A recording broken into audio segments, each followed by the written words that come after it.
The Great Compromise of 1963 had nothing to do with diplomacy or international relations, and everything to do with what was happening at that moment in time inside Chrysler. Hi there, Richard Brule with another chapter in the automotive evolution here once again at the Martin Auto Museum, an amazing collection of more than 170 cars, each one a different chapter in the automotive evolution, some nice and smooth, some very rocky, and that's the story of this car right here. But before we get to that, make sure you like and subscribe and let me know in the comments below what I got wrong and what do you think I got right. Now let's talk about this particular car. This is a 1963 Chrysler 300. It's what they call the Pacesetter edition, which is because this was done to commemorate the fact that they were the pace car for the Indy 500 in 1963, the same year that Parnelli Jones won the race. But before we talk too much about this car, we have to go into the history of the 300 series.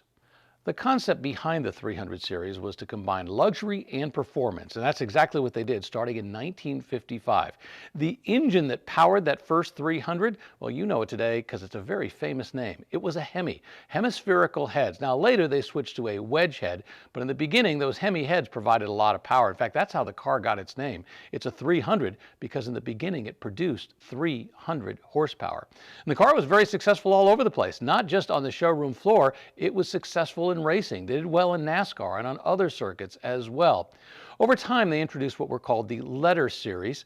Each year, they would change the letter and have a different designation, and that would be the same name, the 300, but from each year, you would know it as the C series or the D series or the H series. All right, now let's get back to 1963 and the Great Compromise, because what was going on in Chrysler in the early 60s was pretty shaky. You know, there's a famous story about how one of the Chrysler executives somehow overheard a conversation that General Motors was going to start moving to smaller cars, away from the big cars. Well, the reality was they were moving to smaller cars, things like the Nova, but they weren't moving away from the big cars. Chrysler didn't know what to do at that point. Should they get rid of all the big stuff? Should they focus on the small stuff? They really started to have some turmoil within the company. And the guy who was the head of design at that point, his name was Virgil Exner. He had been responsible for some of the most beautiful designs ever to come out of Detroit. He was a big fan of big fins. You might remember those Chryslers from the late 1950s, showier cars. But as things were, well, in a rocky stage in the early 60s, Chrysler decided it was time to go in a different direction. And they went away from Virgil Exner and hired a guy named Elwood Engel. Elwood Engel was the man who was responsible for designing the 1961 Lincoln Continental, which was radically different than the Continental that it replaced. Not nearly as showy, much more subtle in terms of its elegance, and of course it proved to be very successful for Lincoln for some time. Elwood Engel got into the company and right away realized we want to change things. We want it completely different. And this was the first car that he had a hand in. Now, to be honest with you, this is not the first car he truly designed. He took the existing design that they were already working with and, well, put his styling touches into it. That's why I say this is the Great Compromise. This is not the car Elwood Engel wanted to build. That didn't come along until 1965. This car, this 1963, though, was the first one that Elwood Engel touched and said, we're going to make some styling changes to make this one a little bit different. Let's walk around and note the styling changes that Elwood Engel brought into this car in 1963.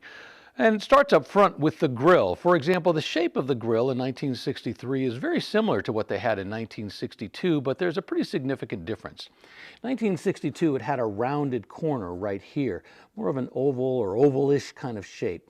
1963, what they decided to do was sharpen this edge and take this chrome strip that then runs all the way to the back of the windshield right there, all along the hood.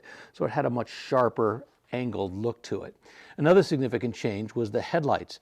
In 1962, they were canted at an angle, one here, one here. In 1963, well, Elwood Engel wanted a simpler look, and that's exactly what they got. They really described this as being a square and flatter look. And let's talk about the fact that this is 122 inches in wheelbase. If you compare that to some of the other luxury cars in the day, a Buick Riviera had about 117 inches. A Cadillac was much longer at 129, but the Lincoln Continental, well, that was 123 inches. So this was really in line with where the other luxury cars were going in their day. Another Elwood Engel touch came back here. In 1962, they really didn't have big fins, if you want to call it that, but there was a section that came down with the tail light coming up into it, kind of the last vestige of the fin, if you will. In 1963, Elwood Engel said no more. He wanted a tail light that was simple, like this one right here. And I remember he came out of the Ford world, so you look at this and it does look like some of the tail lights that you were seeing in the Ford world back in those days.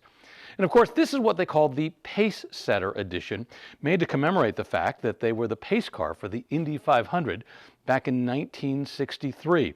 And this color, by the way, this is called Pace Setter Blue, because they wanted to make it really clear that they were very proud of the fact that they had paced the Indy 500 in 1963.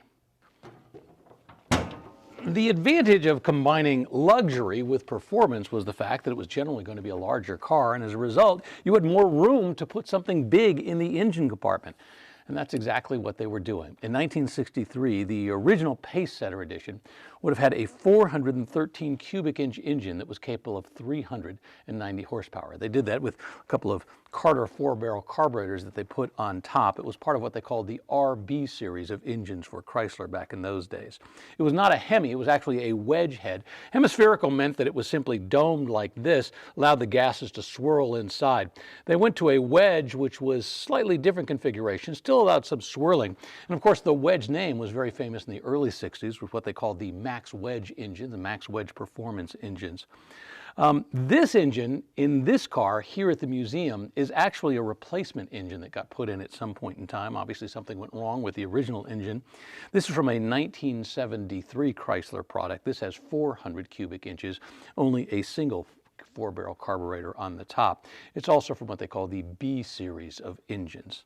But once again, the ability to put something big into a large engine compartment was the perfect combination of luxury and performance back in those days. By the way, this was the pace car for 1963. For 1962, well, it was a completely different creature. Think about this. In 1962, the car that was pacing the Indy 500 was a Studebaker Lark. Now, it was the Daytona edition, but still, a Studebaker Lark. So you can see why in 1963, this was probably just a little bit more appealing. Elwood Engel styling touches could be felt inside the car as well as outside. There was a pretty significant change in the dashboard between 1962 and 1963. 1962, they had what was called the Astrodome. Once again, Virgil Exner styling, but it was literally a dome that came up over the top of the dashboard. And the idea was to have all your instruments and everything right inside there. You know, it's somewhat similar, I guess, to what Chevrolet did with the Corvette in 1958. But Elwood Engel was not into extra lines that didn't need to be there.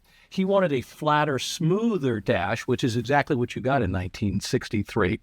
Whereas in 1962, these push buttons were all spread across horizontally.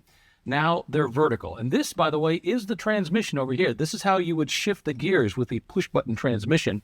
Over on the right-hand side, that was all your climate control. Leather was an optional thing for 1963 for this car.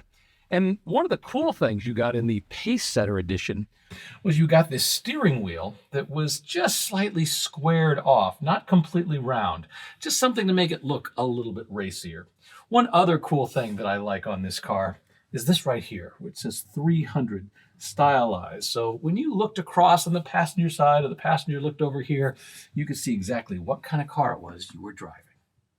By 1963, the end was near for the 300 series. Once again, they had started in 1955, had a good run in the late 50s, but by 1963, sales were waning, especially for the letter series of this car, which, by the way, was the J series for this year. They decided to skip I.